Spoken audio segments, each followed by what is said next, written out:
Додека поголемиот број луѓе во светот се борат против сиромаштијата, гладот и заразните болести, Европа е соочена со појавата на една незабележлива епидемија која однесува милион жители секоја година. Епидемија што прави пустош низ нашиот континент, за која епидемиолозите не знаат со сигурност да кажат дали сме на влезниот или излезниот тек на незината крива. Не знаат каде и кога започнува, ниту пак кога ќе заврши. Со други зборови значи дека во Европа годишно умираат од срцеви заболувања скоро милион луѓе, или споредено по еден велеград. Тоа е нашиот болен со миокарден инфаркт, при кого ја имаме типичната клиничка слика со многу силна стеглива болка во областа на срцето, со трнење во двете раце, со испотување, побледување и слабост и малаксалост, дури состојба на колапс, при кого ги имаме основните фактори на ризикот што го предизвикуваат миокардниот инфаркт, а кои може да се одбегнат со едно порационално живење и со еден по-хигиенски живот и одбегнување на тие основни фактори на ризикот. А тоа се на прво место гојноста и претерано масната исхрана кои доведуваат до таа зголемена количина на мазнини во крвта, особено холестеролот, што е еден од најважните фактори на ризикот кој може да се одбегне. Потоа пушењето, особено претераното пушење. Сигурно дека 10 цигари што се спомнуваат као нешто што можда не би било така штетно, не се од значење, него е значење на одбегнување на пушењето, али она што е најбитно тоа е претераното пушење, така да имаме околу 40 цигари дневно. Претераното пиење на кафиња, овдека имаме 4 до 5 кафиња дневно, што сигурно не е постојано, али било доста често. Иако сигурно дека дури едното и двете кафиња што ги дозволуваме може да бидат означени. И претераниот физички и психички премор кој доведува до физичката напнатост и заправо кој е од значење особено поради тоа што доведува до една нервност и напнатост, што све чини да пациентот е во ситуација да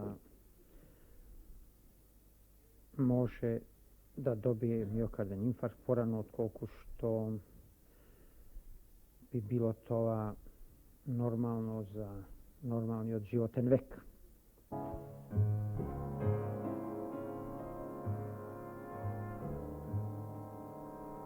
Заболувањата на срцето станаа човечка секојдневност и за работници, и за директори, и за домакинки. А секој за себе е лично одговорен за издржливоста на својата мала животна пумпа, која отшукува без престан 100.000 пати секојдневно. Затоа се препорачува секој човек доволно да биде наоружен со знаење за работата на своето срце, за првите симптоми што тоа ги емитува, предупредувајќи дека нешто не е во ред со него. Бидејќи не ги познаваме вистинските причини на срцевите заболувања, мораме во согласно со еден од најстарите принципи на социјалната медицина да научиме како ќе се живее со него. Процентот на инвалидитет од срцевите заболувања насекаде во светот е многу висок. Кај нас во Југославија срцето е причина за инвалидитет во 25% случаи. А денеска дури 90% од заболените од срце имаат можност да се вратат на нормалниот личен и професионален живот, во колку имаат предзнаење за работата на срцето и уште, што е поважно, ако навреме се јават на лекар. Современиот човек секојдневно е принуден да ги пречекорува границите на издржливоста на својот нервен систем. А нервите најважните органи на човечкото тело, управуваат со работата на срцето. Современиот човек се научил нивните сигнали да ги исклучува од свеста. И токму затоа се случува со денови да трае истоштеноста, а таа да се победува со пиење кафе, болка во градите, која се остранува со масирање за време на важни состаноци. А резултатот на сето тоа е уште едно умирање на состанок на работно место, зад волан, пред семафор, додека трае црвениот сигнал и така натаму и така натаму. Еве ги симптомите што секоја разумна возрастна личност треба да го одведат на лекар. Необичен притисок во градите, бол во пределот на градите, гушење, болка во левата плешка, бодежи, лупање на срцето и истоштеност. Најчесто овие појави се преодни и обични, но кога не се, вниманието го спасува животот. И уште нешто, зголемувањето на крвниот притисок е единствен ран знак кој предупредува дека треба да се чува срцето. Затоа контролирањето на крвниот притисок треба да биде постојано, особено по 35-та година. Може би не сте знаели дека од покачен крвен притисок умираат повеќе лица отколку од рак и од сообраќајни незгоди. Што е всушност крвен притисок? Дали некој пат сте размислували? Ќе се обидеме на еден многу едноставен пример тоа да го објасниме. Тоа ќе го сториме со помош на гумено црево, што во оваа прилика служи за поливање на цвеќињата, тревата, дрвцата и така натаму. Замислете го цревото дека е крвен сад кој поаѓа од срцето. А ако низ ова црево водата поминува рамномерно полека, со една константна брзина, цревото ќе остане цело долго време, тоест неговиот век на трајање ќе биде продолжен. Ако пак низ ова црево водата во еден момент тече под притисок, заведнаш потоа тој да биде намален, или пак постојано низ него водата минува под голем притисок, цревото ќе биде брзо уништено. Кои се нормалните вредности на крвниот притисок? Тие изнесуваат 120 до 150 мм живин столб за горниот, тоест максималниот, и 80 до 95 мм живин столб за долниот, тоест минималниот притисок, се разбира зависно од возраста. И двата притисоци го покажуваат притисокот на крвта што таа го врши на крвните садови, било да се тоа артерии или вени. Горниот, повисокиот, покажува колку се качува во милиметри живиниот столб во апаратот за мерење, кога срцевиот мускул ја испумпува крвта во артериите, а минималниот ни го покажува притисокот што го врши крвта додека пристигнува во срцето. Нормален притисок имаме тогаш кога доволно крв пристигнува во сите делови на телото, а следствено оптимално имаме присуство на кислород, неопходно потребен за живата материја. Крвниот притисок посебно е значаен за животните функции на човекот. Основните фактори што го создаваат се силата на срцевиот мускул, која во фаза на грчењето на срцето и испрлувањето на едно количество крв во крвните садови, се пренесува во крвта во форма на кинетичка енергија. Зидовите на артериите му даваат отпор на струењето на крвта која протечува низ нив. Еден истакнат кардиолог во една прилика го прашале како да се зачува заболеното срце за подолго време. Одговорот е интересен и затоа го споменуваме во оваа прилика. Како да се сочува болното срце, ќе им објасни лекарот, вели кардиологот. А на оние кои допрва ќе станат срцеви болни, никој нема да им објасни ништо. Ним сакам да им упатам неколку зборови. Најнапред, колку го сметаме за иден срцев болен? Секој над 35 години кој е потежок од колку што е потребно, кој е страстен пушач, кој не го контролира крвниот притисок и кој што пред се и над се не се занимава со никаква физичка активност. Сите фактори може да се сведат на последниот, на физичката активност.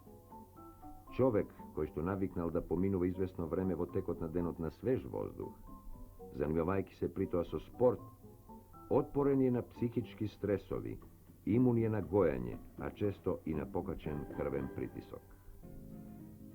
To je mnogo retko strastven pušač. Koji puši dodeka vozi velosiped?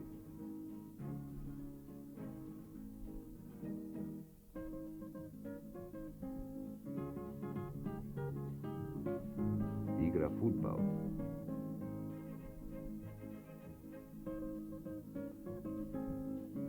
Ili kopa gradina.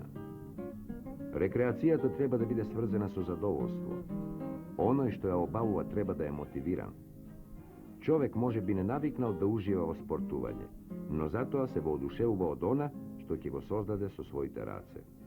A posledno go garantira obrabotovanje na zemljata.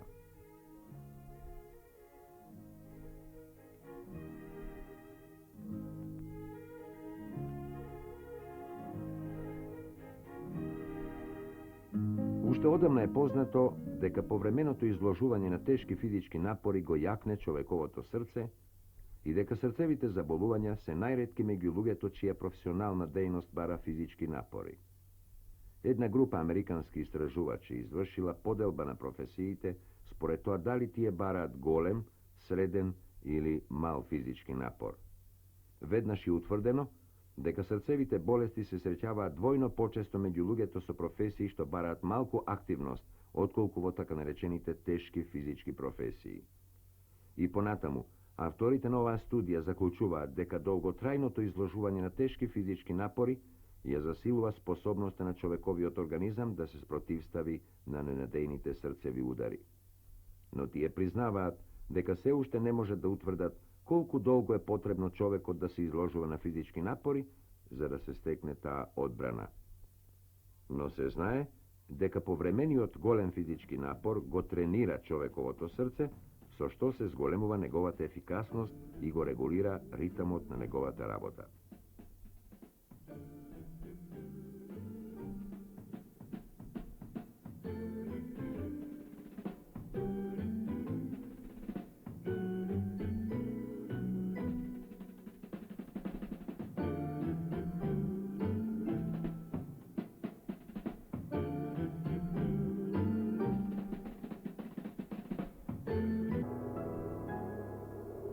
Некористењето на вистина на можноста на доволно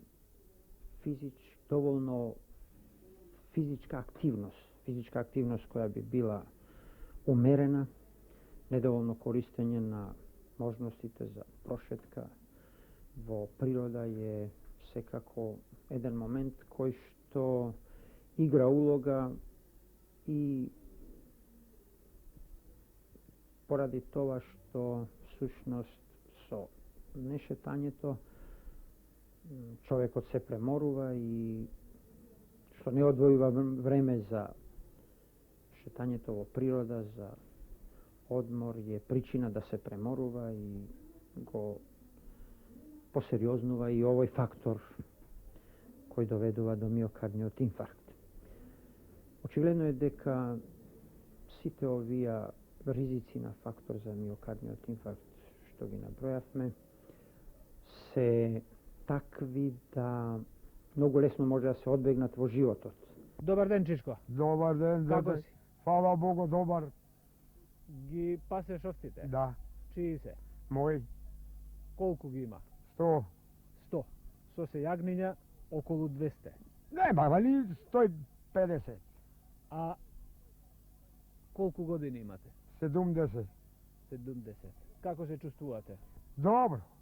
Која оди, која седи. Повеќе оди од колку Може се? поеќе седи. Поеќе седи, да може. А да може, А да може поарно било. поарно да. Поарно било. Овие планини треба да се, овие брекчиња, овие Треба речиња, да се креќа да му мамути, ама кој може? Кој ние што сме стари, сме доводили поеќе. Одеме и ние, правиме гајата, ама не се може. не се може. Не се може тука сеќат. А кога би ве стрчкал некој, дали би потрчале нагоре? Бога ми не зорто ќе мора дока можеш, дока не можеш ќе легнеш. Дали сте биле на лекар некој пат? Дали сте се Не, жалели? Дали... фала Богу, немам биле. За овие 70 години лекар Немам, не. Nema. Jedna še ne obrunči, ali mala rabota od ne obrunči tuka bi se Pa vodila. ništa Ne ne. od bolesno nešto. Ne od bolesti. A dolgo vreme se zanimavate so stočarstvom? Со stočarstvom, od kad se rodim je došlo.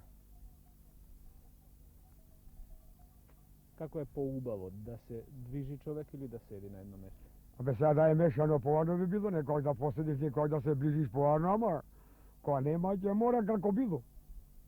Ko će sedeti čovjek mora da će mu takva krta, a ako će šetka će mora nekako da se razodaje.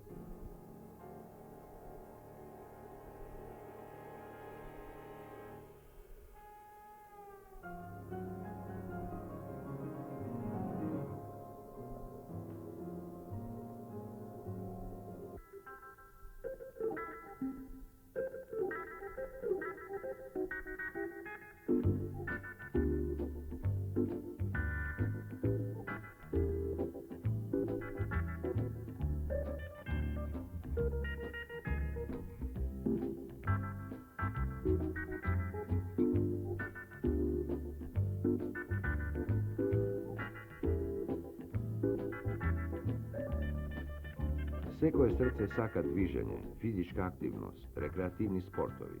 Но исто така секое срце бара дозирана физичка активност од страна на лекар. Движењето на свеж воздух ја подига продуктивноста, не само интелектуална, ами и физичка. Човекот ужива движејќи се на свеж воздух. Треба само да се подсетиме на тоа задоволство, за лесно да не се откажеме од него.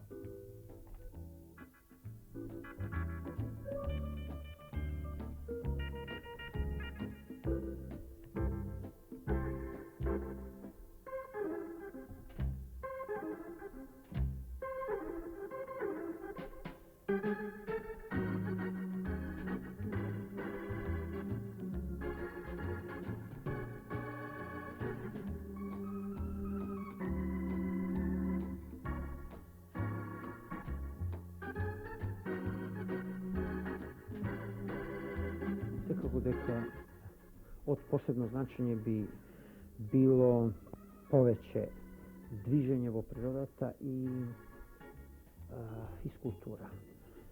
Мислам дека една утринска гимнастика би била од големо значење во ова превенција, а секако дека никогаш не е доволно повторено ако кажем уште еднаш дека движењето во природа со влијанието на чистиот воздух, природата, зеленилото е една од најважните превентивни мерки. И на крајот, најважното во спречувањето на заболувањето на срцето, тоа е менувањето на навиките. Помалку возење, повеќе пешачење, одржување оптимална тежина на телото. Ако сето ова го почитуваме и го спроведуваме во својот живот, веројатноста за зачувување на своето здравје ќе се зголеми на работното место, зад воланот, на црвеното светло, пред семафор и така натаму, и така натаму.